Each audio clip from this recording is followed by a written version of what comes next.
Finally समर्थ हा cinema पाहिला. मान्य आहे फार लेट पाहिलाय कारण जॉब आणि हे करून होत नाहीये. त्यामुळं मग मधा-मधामध्ये थोडेसे व्हिडिओ काढायला प्रॉब्लेम येतात. त्याच्यामुळं मग थोडासा लेटच पाहायला गेला.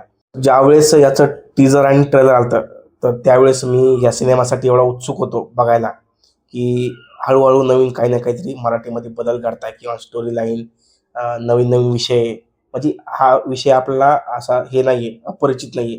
समजायला माहिती आहे, पण टॉपिक उचलणं हा महत्त्वाची बाब आहे. तर मी आज पावणे 2चा शो बघितला याचा आता या मूव्हीबद्दल थोडेसे निगेटिव्ह पॉइंट पण माझ्याकडे आहेत, पण ते नेक्स्ट बोलूया.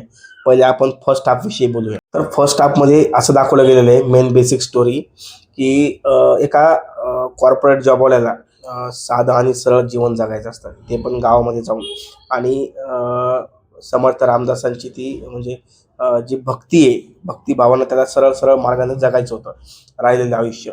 तर ती स्टोरी तिथून चालू होते आणि गावापर्यंत येऊन ठेपते. असं तुम्हाला पहिल्या फर्स्ट हाफमध्ये दाखवतील.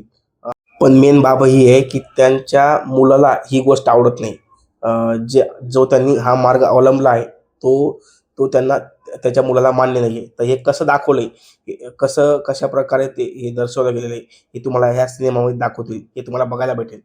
सरळ-सरळ बेसिक स्टोरी अशी आहे याची, की बाप आणि मुलाचं जे हे एक संबंध आहेत, ते थोडंसं क्रॉस बॉन्डिंगचे संबंध आहेत. म्हणजे एकमेकाच्या विरुद्धात विचार आहेत त्यांचे. जसे की सिनेमामध्ये दाखवलं गेलेलं आहे, की त्याच्या ज्या वडिलाला आहे, त्यांना भक्तिभावाच्या मार्गाने सरळ जायचं असते किंवा मग मुलाला त्या त्या मार्गावर विश्वासच नाहीये. सरळ-सरळ भक्ती या गोष्टीवर विश्वासच नाही त्यांना. देवावर किंवा असं काय म्हणतात सरळ-सरळ शब्द आहे त्याला नास्तिक. म्हणजे तो नास्तिकतेवर जास्त विश्वास ठेवतो. म्हणजे त्याला देवावर, धर्मावर कोणता विश्वास नाही. तर फर्स्ट हाफमध्ये हे दाखवलं गेलं. गोष्ट येते सेकंड हाफकडं. तर सेकंड हाफमध्ये थोड्याशा निगेटिव्ह गोष्टी येतात. तर पहिले थोड्याशा पॉझिटिव्ह गोष्टी धरू आपण. ओके.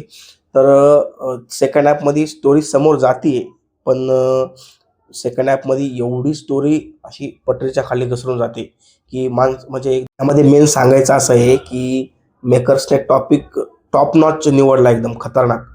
पण मेन म्हणजे टॉपिकसोबत त्यामध्ये प्रेझेंटेशन असणं पण गरजेचं आहे. तर सेकंड हाफमध्ये टोटल जे सिनेमा पूर्ण पटरीवरून खाली घसरून जातो. आता हे माझ्या दृष्टिकोनातून झालं. हे माझं पर्सनल ओपिनियन झालं. तुमचं ओपिनियन समजा आता तुम्ही पाहिलाच असेल सिनेमा, तर तुम्ही मला सांगू शकता कमेंट बॉक्समध्ये, की तुम्हाला सिनेमा कशा बाबतीत म्हणजे सेकंड हाफमध्ये कसा असला पाहिजे, हे तुम्ही मला सांगू शकता कमेंट बॉक्समध्ये.